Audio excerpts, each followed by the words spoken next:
오늘부터 함께 읽게 될 본문은 다니엘서입니다. 다니엘서 1장, 2장의 이야기가 되겠습니다.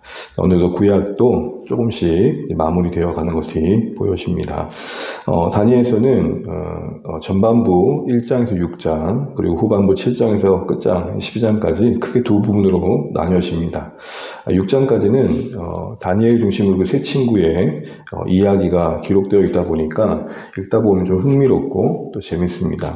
7장 이하에서는 그 세 친구는 등장하지 않고 다니엘이 주가 되어서 전반부에서는 다니엘이 왕의 꿈을 해석하는 자로 서 있다면 7장부터는 본인이 직접 환상을 보게 되는 그런 이야기로 기록되어 있습니다. 다니엘이라는 이름이 그 뜻이 하나님은 나의 심판자이십니다 라는 뜻을 담고 있는 것처럼 다니엘서를 쭉 읽다 보면 하나님은 이스라엘만의 하나님이 아니라 온 열국의 하나님이시고 무엇보다도 세상 나라와 비교할 수 없는 영원한 그 하나님 나라를 역사 속에서 이루어 가시는 주권자이신 하나님이심이 증거됩니다.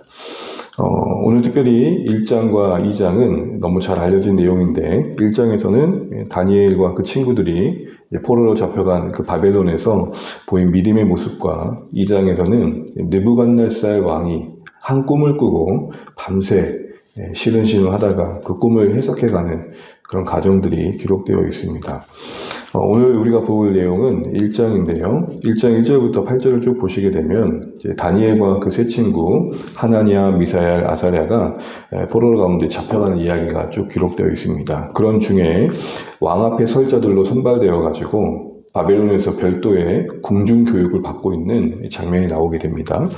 그런데 그 과정 속에서 오늘 8절을 보시게 되면 다니엘이 이렇게 표현합니다. 다니엘은 뜻을 정하여 어떤 결단을 하고 결심을 했다는 거죠. 그 내용이 뭡니까?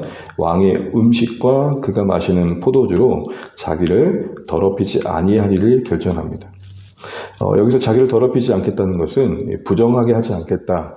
다시 말해 하나님께서 그의 백성에게 먹지 않도록 하신 그 부정한 음식들을 멀리하기를 결단한 것이죠. 아마도 왕의 음식과 그가 마시는 그 포도주, 왕이 제공하는 음식의 대부분들은 아마도 신전을 통해서 제공되었기 때문일 것입니다. 다시 말해 우상에게 바쳐졌던 음식이었다는 것이죠. 그래서 그것을 먹고 자기를 더럽히게 하지 않겠다는 겁니다. 바벨론은 크게 보면 세상일 것입니다.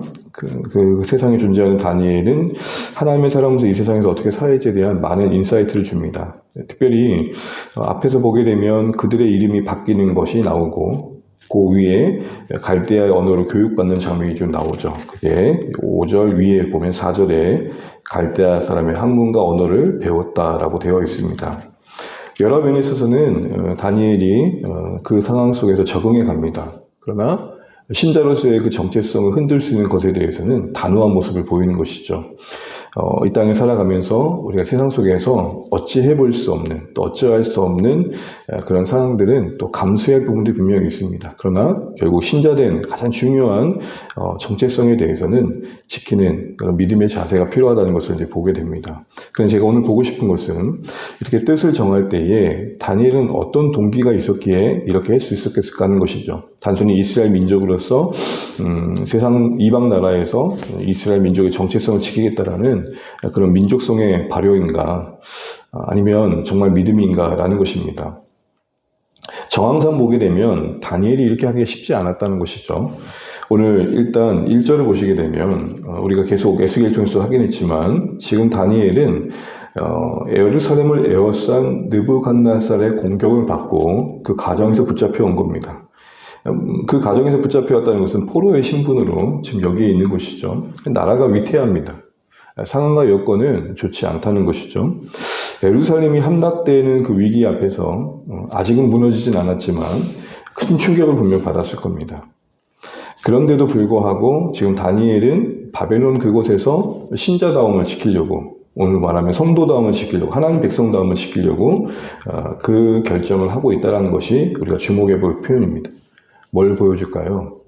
분명 나라가 위태하고 환경은 어렵고 또 평생 살아보지도 못했던 낯선 땅에 머물고 있지만 불편하지만 적어도 그 불편함이 그의 하나님 되심을 하나님이 그의 하나님 되심은 방해하지 않았다는 것. 가만히 보십시오. 형편이 이렇게 뭔가 안 좋은 쪽으로 흘러가게 되면 하나님이 이 상황 속에서 계시겠나 정도의 의심은 적어도 할 수 있겠고, 그에 따라서 하나님의 기뻐하신 일을 한다는 것 자체가 그 무슨 의미가 있겠나 이런 생각을 할 수 있었을 것입니다. 제가 오늘 보고자 싶은 것은 다니엘의 어떤 뜻을 정했다 이런 정도의 차원이 아니고, 뜻을 정할 수는 있었겠나라는 상황에서 정했다는 겁니다. 세상이 나를 버리고 주변의 환경이 나를 지지하지 않고 일은 하나도 안 되고 뭔가 내 삶이 불행으로만 더 치닫고 있는데, 그런데도 하나님은 여전히 나의 하나님이라고 고백할 수 있겠나, 이런 측면에서 원인 다니엘이 뜻을 정했다는 것이 눈에 들어온다는 것입니다. 사랑하는 주 안의 가족 여러분, 오늘 결국 이 다니엘이 붙잡힌 상황에서도 여전히 하나님 백성다움을 지키려 했던 그 기저에는 분명 상황은 안 좋은 상황이고 여전히 이해하지 못하는 형편 속에 자신이 놓여 있지만, 적어도 그런 것들로 인해서 하나님이 자신이 하나님 되심에 대해서도 의심하지 않는 쪽으로 그의 믿음이 작동되고 있다는 것입니다. 목회를 하다 보면, 아니 목회를 하지 않더라도 여러분 우리가 신자로서 함께 성도들과 지내다 보면 어떤 환경과 정황과 상황 속에서 많이 영향을 받고 흔들리는 믿음의 우리의 모습들을 볼 때가 있습니다. 그러나 또 한편으로는 정말 어떻게 저렇게 힘겨운 상황에서 살아내노, 그런 형편에서도 힘들지 않다는 게 아니라 힘들지만 여전히 그 힘듦 때문에 어렵지만 그렇다고 하나님의 나의 하나님 되심은 의심하지 않는 그런 굳센 믿음의 성도들을 또 볼 때가 있습니다. 사랑하는 주 안의 가족 여러분, 오늘 찬양의 고백을 기억해 보십시오. 세상의 영광 나 안 보여도 언제나 주님은 나의 기업. 저 이거 붙들 수 있다면, 우리 모두 이거 사실에 우리 자신을 붙들어 매일 수만 있다면 얼마나 하나님께서 기뻐하실까 생각이 드는 겁니다. 그러고 보니까 오늘 9절이 이해가 되는 겁니다. 9절 다시 보실까요? 하나님이 다니엘로 하여금 환관장에게 은혜와 긍휼을 얻게 하신지라. 어디에도 다니엘에게 하나님께서 꿈에 나타나셔서 다니엘아, 네가 음식 부분에 있어서 신전 음식을 먹지 않기로 결단하면 내가 일일이 해줄게, 그런 약속이 나오지 않습니다. 막연하고 막막하고 이런 결심이 자신에게 어떤 손해를 끼칠지를 뻔히 알만한 상황입니다. 뒤에 이야기가 이어진 걸 보시면 알겠지만 환관장 그리고 그 감시하는 자들 이야기를 들어보십시오. 다 부정적입니다. 그러나 거룩한 대안을 내고 열흘간 기한 안에서 시험을 하게 되고 결국 하나님께서 그들 가운데 함께 하심이 증거가 되죠. 제한된 상황, 불편한 상황이지만 작은 믿음의 승리를 하나 만들어냅니다. 그것은 호기롭게 성경이 훗날에 기록되어서 내가 믿음의 위인이 돼야지 그런 게 아니었습니다. 오직 단 한 가지, 여전히 나라는 위태하고 나는 한 번도 자라보지 못한 낯선 땅에 나와 있고 여기가 어딘지 막막하지만 어찌 될지 모르는 운명 앞에 내가 서 있지만, 그렇다고 이런 상황과 환경이 하나님이 나의 하나님이시라는 사실은 바꾸지 못해. 세상의 영광 나 안 보여도 언제나 주님은 나의 기업이야. 이거 하나 붙들고 시작했던 작은 결단이 하나님의 은혜와 긍휼을 얻는 기회가 되었던 것입니다. 하나님께서 다니엘을 보시면서 그의 결단에 은혜를 주신 겁니다.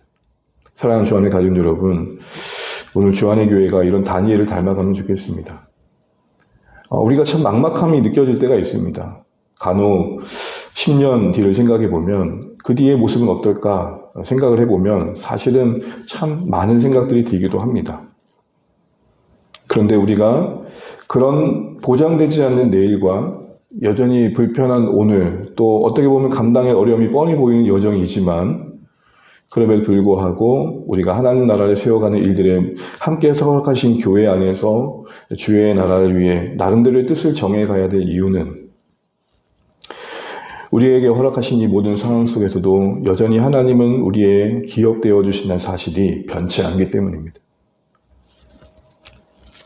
하나님이 끝까지 우리를 믿어주시듯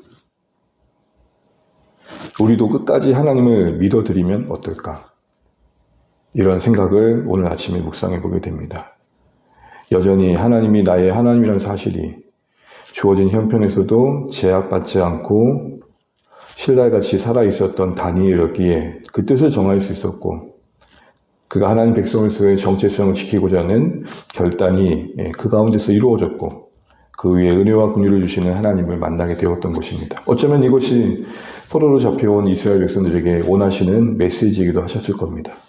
그 상황과 형편이 그들이 원하는 대로 되어지지 않는 상황 속에서도 하나님이 그들의 하나님 되심을 의심치 않기를 바라셨던 거죠. 그래서 여러분 1절 다시 보시게 되면 유다왕 여호야김이 다스린 지 3년이 되는 해에 바벨론 왕 느부갓네살 예루살렘에 이르러 성을 에워쌌다라고 되어 있습니다. 눈에 보이는 어마어마한 세력이 그들을 에워쌌지만 바로 이어진 2절에 이렇게 말합니다. 주께서 얼마를 그의 손에 넘기시며. 에워싼 건 바벨론이지만 그들을 취한 건 바벨론이 아닙니다. 그 상황 속에 알 수 없는 뜻 안에서 그 얼마를 내어주신 하나님의 섭리였습니다. 에워싼 현실과 실제적인 역사의 주관자는 다르다는 것입니다. 이게 다니엘 내내 반복됩니다. 다니엘을 보면서 우리가 잊지 말아야 될 것은 보여지는 게 전부가 아니다. 말씀을 맺겠습니다. 사랑하는 주 안에 가진 여러분, 익히 잘 알려진 우리 주일학교의 성경 공부에서 많이 들었던 다니엘과 세 친구의 이야기를 다시 만날 것입니다. 다만 그들이 대단한 위인이었다 이전에 그런 결단을 할 수 있던 이면에 주어진 상황이 녹록지 않았던 것도 같이 보시면 좋겠습니다. 그럴 만한 보장도 그럴 만한 어떤 상황도 아니었지만 적어도 한 가지, 세상의 영광 나 안 보여도 언제나 주님은 저희의 기업이십니다. 이 한 가지가 그들의 버려진 것 같은 형편 속에서도 믿음의 소망의 꽃들을 피워갔다는 거 잊지 않으시고, 오늘도 그 하나님이 우리의 하나님 되심으로 하나님이 끝까지 우리를 믿어주고 신뢰해 주시듯 우리도 하나님을 끝까지 믿는 자리에 서심으로 하나님께서 그 위에 부으신 은혜와 긍휼로 열어가시는 기이한 일들, 작은 승리들 하나하나 쌓아가심으로 우리 훗날에 하나님 앞에 섰을 때 하나님 앞에 아름답게 살았다 인정받을 수 있는 복된 날들 될 수 있도록 오늘도 그런 하루의 시작이 되는 은혜를 구하시기를 간절히 축복합니다. 기도하겠습니다.